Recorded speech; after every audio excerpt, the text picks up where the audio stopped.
اللہ اللہ اللہ۔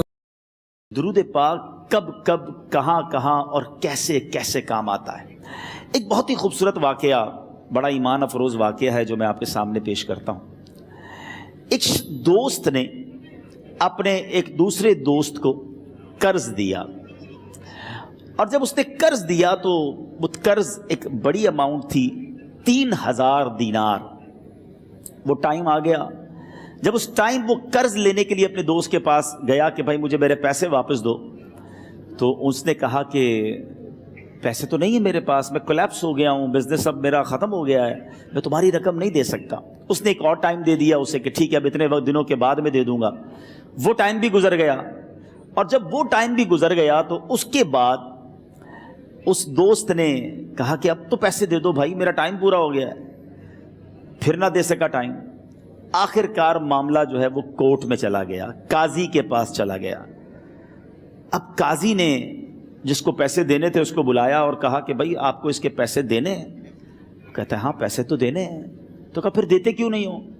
کہا پیسے ہیں ہی نہیں، کاروباری ختم ہو گیا ہے، قرضہ تو لیا تھا، اب میرے پاس بچا ہی کچھ نہیں ہے۔ تو کہا اچھا اب یہ بتاؤ کہ کب دو گے، کیسے دو گے؟ اس نے کہا بس میرے پاس پیسے ہی نہیں ہیں۔ تو کہا اب تمہارے پاس 30 دن کا ٹائم ہے، 30 ڈیز میں یا تو اس کے پیسے لوٹا دو یا 30 دن کے بعد تمہیں قید کر دیا جائے گا۔ یہ شخص اب گھر آیا، پیسے تو تھے نہیں، مگر شاید علماء نے لکھا کتابوں میں، یہ واقعہ کئی بڑی بڑی کتابوں میں لکھا اور درود پاک کے فضائل کی بڑی بڑی کتابوں میں لکھا، اور اس شخص نے سوچا کہ اس نے ایک حدیث پاک پڑھی ہوئی تھی کہ جس میں نبی پاک علیہ الصلوۃ والسلام نے فرمایا ہے، جس کا مضمون ہے کہ جو شخص پریشان ہو، مصیبت زدہ ہو، اسے چاہیے کہ مجھ پر کثرت سے درود پاک پڑھے، کیونکہ درود پڑھنا مصیبتوں اور پریشانیوں کو لے جاتا ہے۔ اب اس عاشق رسول نے سوچا اور تو کچھ ہے نہیں، اب میں درود پاک پڑھنا شروع کرتا ہوں۔ صبح سے لے کر شام تک وہ درود پاک پڑھنے لگ گیا۔ 27 دن گزر گئے، only 3 days left، 3 دن باقی تھے قاضی کے پاس جانے میں۔ 27 دن گزر گئے درود پڑھتے پڑھتے۔ جب 28ویں رات آئی تو آنکھیں تو بند ہوئیں، مگر خواب میں اسے ایک آواز آئی، گھبراؤ نہیں، تمہارا قرضہ ادا کر دیا جائے گا، تمہارا مسئلہ سالو ہو جائے گا۔ صبح اٹھتا ہے، درود پاک پڑھ رہا ہے، مگر کہتا ہے یہ آواز سے تو مسئلہ حل نہیں ہوگا، پیغام کیا ہے اسے سمجھ نہ آیا۔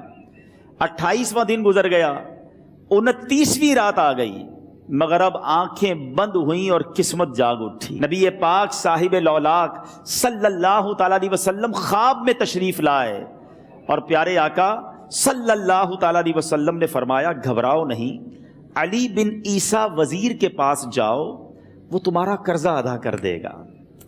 اب یہ عاشق رسول صبح اٹھا تو ویری فریش، حشاش بشاش کہ اب تو کام ہو گیا، نبی پاک نے خواب میں آ کر بشارت دی ہے۔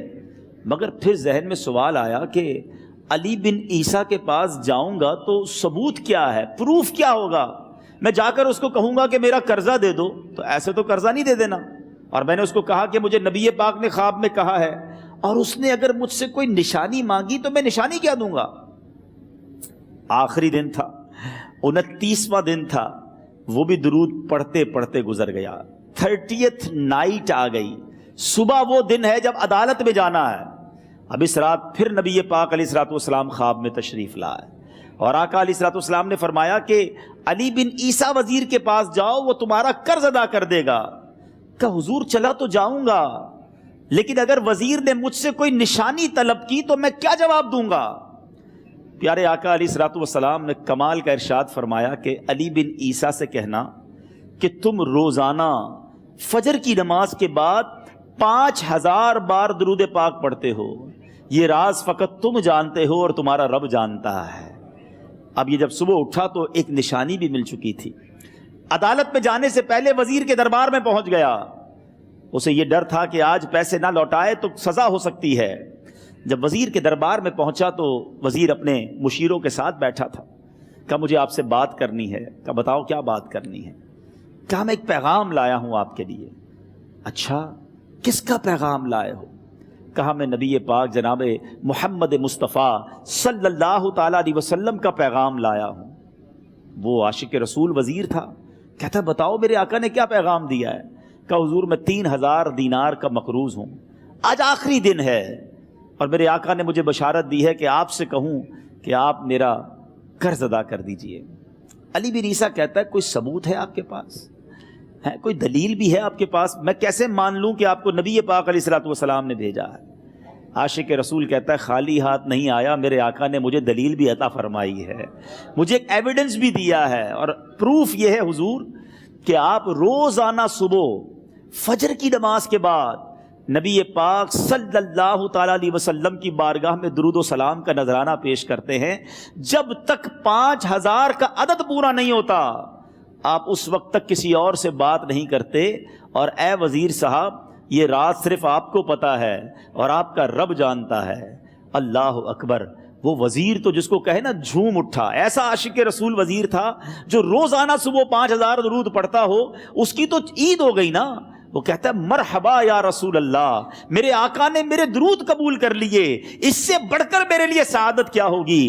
اب یہ وزیر اپنی سیٹ سے اٹھتا ہے، اپنے کمرے میں جاتا ہے، تھوڑی دیر بعد واپس آ کر اس عاشق رسول کے ہاتھ میں 3000 دینار رکھ کر کہتا ہے حضور پہلے 3000 دینار تو نبی پاک کا حکم کی میں ادب سے بجا لاتا ہوں، میرے آقا نے جو حکم فرمایا یہ 3000 دینار آپ کو پیش کرتا ہوں، حضور ایک اور 3000 دینار لیجئے۔ میرے گھر آپ آئے، اتنی اچھی خبر سنائی، آپ نے قدم رنجا فرمایا، یہ 3000 اس کا نذرانہ ہے، اور ایسا کیجئے 3000 اور لیجئے، اس سے اپنے بچوں کے لیے کچھ چھوٹا موٹا کام شروع کیجئے اور ایک وعدہ کر کے جائیے، آج کے بعد زندگی میں آپ کو جب بھی کوئی کام پڑے میں آپ کا بھائی ہوں، مجھے یہ خدمت کا موقع دیجئے گا۔ اللہ اکبر! وہ مقروض جو ایک رات پہلے 3000 دینار کا مقروض تھا، ہو سکتا ہے اس کے بیک آف مائنڈ یہ بھی چل رہا ہو کہ اب شاید کل میں نے جیل میں جا کر عدالت میں جا کر گرفتاری دے کر جیل میں جانا ہے، مگر اب 9000 دینار ہاتھ میں ہیں۔ عاشق رسول جھومتا ہوا نبی پاک کی یاد میں گھومتا ہوا اب عدالت میں پہنچا۔ عدالت میں everybody expecting over there کہ آج اس نے آنا ہے اور آ کر کہنا یہی ہے کہ پیسے تو نہیں ہیں، گرفتار کر لو، مگر جا کر اس عاشق رسول نے 3000 دینار جج صاحب کے ہاتھ میں رکھ دیے۔ قاضی کہتا ہے پہلے تو یہ بتاؤ پیسے آئے کدھر سے؟ تم تو کہتے تھے غریب ہوں، تم تو کہتے تھے کاروبار نہیں ہے، ایک مہینے میں اتنی بڑی رقم کا انتظام کیسے ہو گیا؟ سبحان اللہ! اس عاشق رسول نے گویا زبان حال سے یہ کہا ہوگا کہ یہ تو کرم ہے ان کا، ورنہ مجھ میں تو ایسی بات نہیں، اتنا دیا سرکار نے مجھ کو، اتنی میری اوقات نہیں۔ اس نے وہ پورا واقعہ بھری عدالت میں سنا دیا۔ اللہ اکبر! میرے پیارے اسلامی بھائیوں ذرا سوچو پہلے زمانے میں کیسے عاشقان رسول ہوا کرتے تھے، وہ جج وہ قاضی بھی کیسا سرکار علیہ الصلوۃ والسلام کا عاشق تھا۔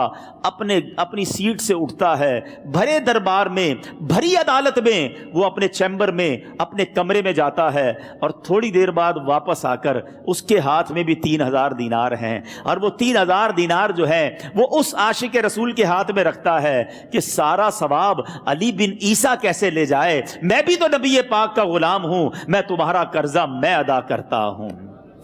اچھا، اب ایک اور عجیب سینیریو یہ بن گیا کہ جس نے کیس کیا تھا، جس نے دعویٰ کیا تھا، وہ بھی یہ سارا منظر دیکھ رہا تھا۔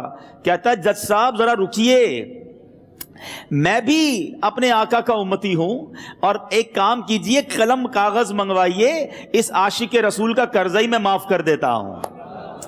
اچھا، اب عاشق رسول نے وہ واپس 3000 دینار جو جج صاحب نے دیے تھے وہ واپس جج صاحب کو دیے کہ حضور یہ پیسے آپ ہی رکھ لیں، قرضہ ہی معاف ہو گیا، اب آپ کے پیسے کا میں نے کیا کرنا ہے؟